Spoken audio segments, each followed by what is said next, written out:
So was you wild like Al Poe them and like Rich Ford? Well, I'm not gonna claim to be nobody but me. I was just like everybody else. You fucked with me, and it was a bad decision. So how did you get caught though? Like what made you get caught? I got caught on some real dumb shit. You know, I never had drugs on me. I've always been the person that you know, put it out there. But I would say somebody snitched on me the way they came on me. But the funniest thing is that when it was like a fight between me and the cop. I'm walking out the building and the nigga just snatched me up, and and I you know, I had a temper back then, and we were at it. Like they let me in this nigga fight. Dang, for real? Yeah, I whipped his ass. But the craziest shit was, and I don't know if I'm supposed to curse. I'm sorry. Now you fine. Yeah. Oh, okay. Be you.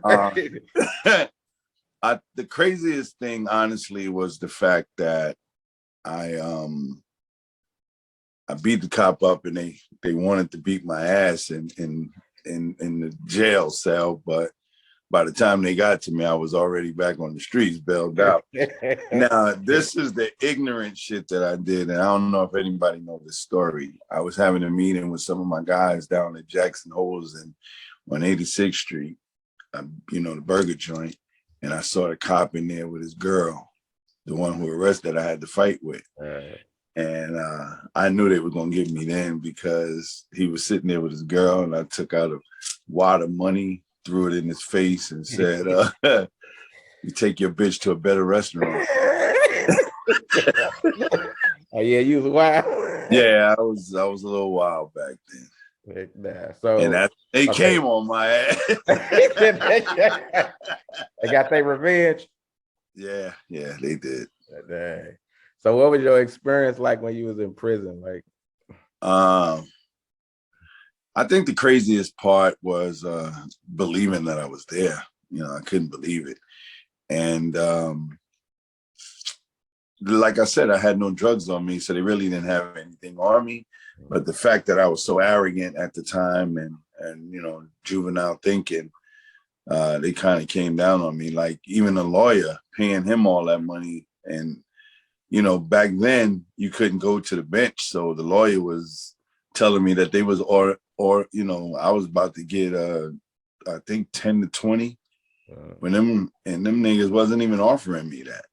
But he kept saying, I'm going to get it knocked down. I'm going to get it knocked down just to get the money from me. So the whole system was rigged. You know, they was offering me parole. I went to trial and blew trial. That's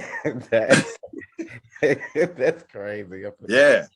So they wasn't even offering me that type of time. And then when I found out, I was really, but like I said, man, I think I was meant to be there because it changed my whole life. Yeah, well, that's a good thing. So how did you get into comedy? Well, I've always been a funny guy as far as like snapping on people. And I guess being a ruthless little drug dealer dude or whatever, people ain't think back to snap too much on you. So everything I say, beat me up. So before I went to prison, I was going to do a show with this promoter named Rob Bradley, who actually started my career. And I went to prison and I came back home and I kept saying, you know, I'm going to be on Def Jam. I'm going to do this. I'm going to do that. I'm funny. And, you know, I wasn't funny in prison, of course, but I had to go. And when I came home, I just full speed ahead. And then, you know, if you know anything about being the nigga in the streets, nobody took that seriously. Everybody like, oh, this nigga, yeah, whatever. whatever. Even the girl I was living with at the time, she was like, nigga, just go back and get a package. Gotta put you back in the streets. Yeah, put me back. Get that G-Pack. Nah, my life has changed. Would you did the people at the barbershop you was working at, did they feel like you was gonna, be Well, a comedian? when I came home, I actually opened up my own barbershop. I was working with somebody before I went in, learning how to cut hair. And when I opened up my own barbershop, it was just like, that was like the freedom to me where I was able to do what I wanted to do, cut hair when I wanted to, and then, try the comedy thing. And that's how it went. So when did you get your first show and how did you feel? Like, did you bomb? Was it great? Like, how was that? The crazy part about that was my first show was at Columbia University, which was with the guy.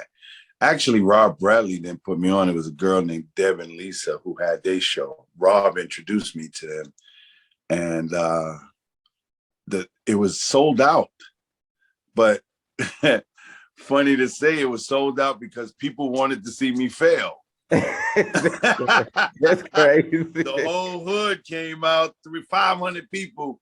It was like, oh, we're going to boo this dude and all that. And turned out that I was actually funny. I was funny, and I mean, people came up to me after the show, was like, wow, dude, I didn't expect that. But, I studied comedy before I got on stage. I studied what a punchline was and all of that. But my stories were real. They was just real stories that turned funny. And I never looked back since.